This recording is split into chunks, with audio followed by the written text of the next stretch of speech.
Good evening. I'm honored to be here and grateful that you're tuning in.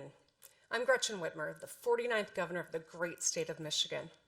Tonight, I'm at my daughters Sherry and Sydney's public school, East Lansing High School. We're here today with families and parents, teachers, and most importantly, students. I want to thank you all for coming, but tonight I'm going to talk to those of you who are watching at home. I'd need a lot more than 10 minutes to respond to what the president just said. So instead of talking about what he is saying, I'm going to highlight what Democrats are doing.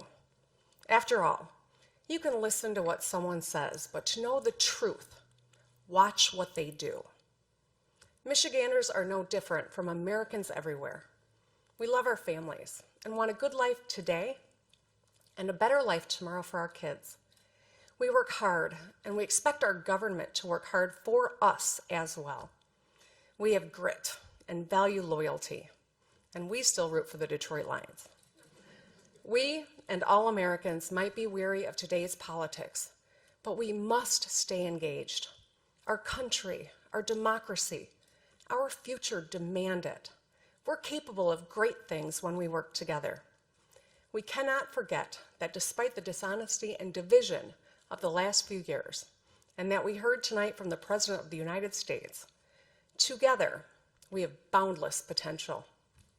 And young Americans are proving that every day by taking action. That's what I want to focus on tonight. Monty Scott is 13 years old and lives in Muskegon Heights, Michigan. Monty Street was covered in potholes. They were ankle deep, and he got tired of waiting for them to get fixed. So he grabbed a shovel and a bucket of dirt and filled them in himself. During my campaign, people told me to fix the damn roads because blown tires and broken windshields are downright dangerous. And car repairs take money from rent, childcare, or groceries. And we, the Democrats, are doing something about it. In Illinois, Governor J.B. Pritzker passed a multi-billion-dollar plan to rebuild their roads and bridges. Governor Phil Murphy is replacing lead pipes in New Jersey. All across the country, Democratic leaders are rebuilding bridges, fixing roads, expanding broadband, and cleaning up drinking water.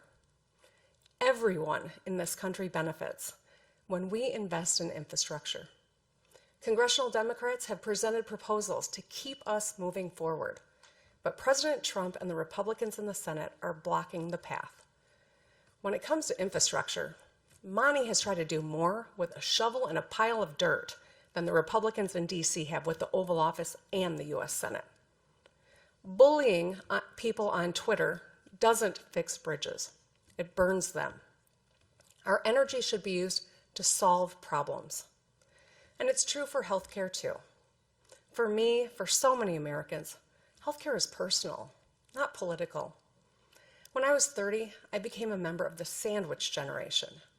That means I was sandwiched between two generations of my own family for whom I was the primary caregiver. I was holding down a new job, caring for my newborn daughter, as well as my mom at the end of her brain cancer battle.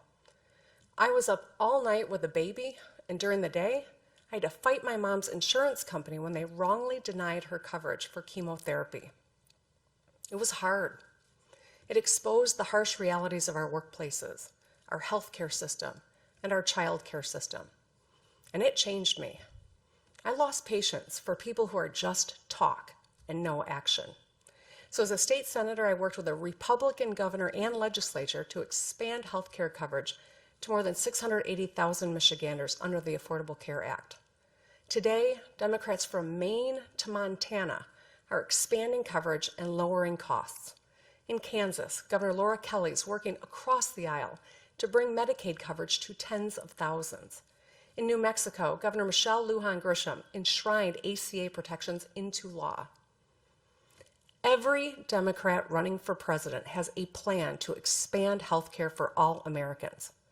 Every one of them has supported the Affordable Care Act with coverage for people with pre-existing conditions. They may have different plans, but the goal is the same. President Trump sadly has a different plan.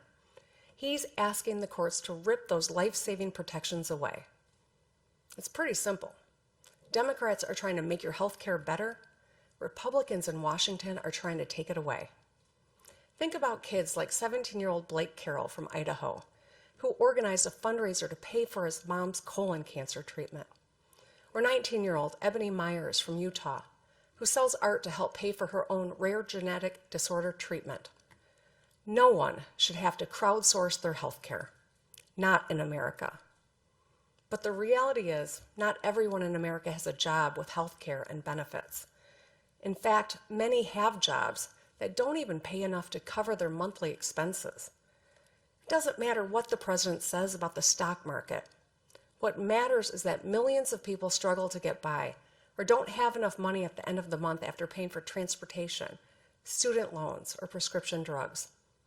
American workers are hurting. In my own state, our neighbors in Wisconsin and Ohio, Pennsylvania, and all over the country. Wages have stagnated while CEO pay has skyrocketed. So when the president says the economy is strong, my question is, strong for whom? Strong for the wealthy who are reaping rewards from tax cuts they don't need? The American economy needs to be a different kind of strong. Strong for the science teacher spending her own money to buy supplies for her classroom. Strong for the single mom picking up extra hours so she can afford her daughter's soccer cleats. Strong for the small business owner who has to make payroll at the end of the month. Michigan invented the middle class, so we know if the economy doesn't work for working people, it just doesn't work. Who fights for hardworking Americans? Democrats do. In the U.S. House, Speaker Nancy Pelosi and Democrats passed a landmark bill on equal pay, another bill to give 30 million Americans a raise by increasing the minimum wage, and groundbreaking legislation to finally give Medicare the power to negotiate lower drug prices for America's seniors and families. Those three bills and more than 275 other bipartisan bills are just gathering dust on Senate Majority Leader Mitch McConnell's desk. Senator McConnell, America needs you to move those bills. Meanwhile, Democrats across the country are getting things done. Pennsylvania's Governor Tom Wolf is expanding the right to overtime pay. Michigan is too. Because if you're on the clock, you deserve to get paid. Nevada Governor Steve Sisolak and North Carolina Governor Roy Cooper are working to give hard-working teachers a raise. And speaking of the classroom, Wisconsin Governor Tony Evers unilaterally increased school funding by $65 million last year. In Colorado, Governor Jared Polis has enacted free all-day kindergarten. And in 29 states, we've helped pass minimum wage hikes into law, which will lift people out of poverty and improve lives for families. That's strength. That's action. Democracy takes action. And that's why I'm so inspired by young people. They respond to mass shootings, demanding policies that make schools safer. They react to a world that's literally on fire, with fire in their bellies, to push leaders to finally take action on climate change. They take on a road filled with potholes with a shovel and some dirt. It's what gives me great confidence in our future. And it's why sometimes it feels like they're the adults in the room. But it shouldn't have to be that way. It's not their mess to clean up. It's ours. The choices we make today create their reality tomorrow. Young people, I'm talking to you and your parents and grandparents. Democrats want safe schools. We want everyone to have a path to a good life, whether it's through a union apprenticeship, a community college, a four-year university, without drowning in debt. We want your water to be clean. We want you to love who you love and to live authentically as your true selves. And we want women to have autonomy over our bodies. We want our country welcoming, and everyone's vote counted. 2020 is a big year. It's the year my daughter Sherry will graduate from high school. It's also the year she'll cast her first ballot, along with millions of young Americans. The two things are connected, because walking across a graduation stage is as important as walking into the voting booth for the first time. Her future, all our kids' futures, will be determined not just by their dreams, but by our actions. As we witness the impeachment process in Washington, there are some things each of us, no matter our party, should demand. The truth matters. Facts matter. And no one should be above the law. It's not what those senators say. Tomorrow, it's about what they do that matters. Remember, listen to what people say, but watch what they do. It's time for action. Generations of Americans are counting on us. Let's not let them down. Thank you for listening. God bless America. Good night.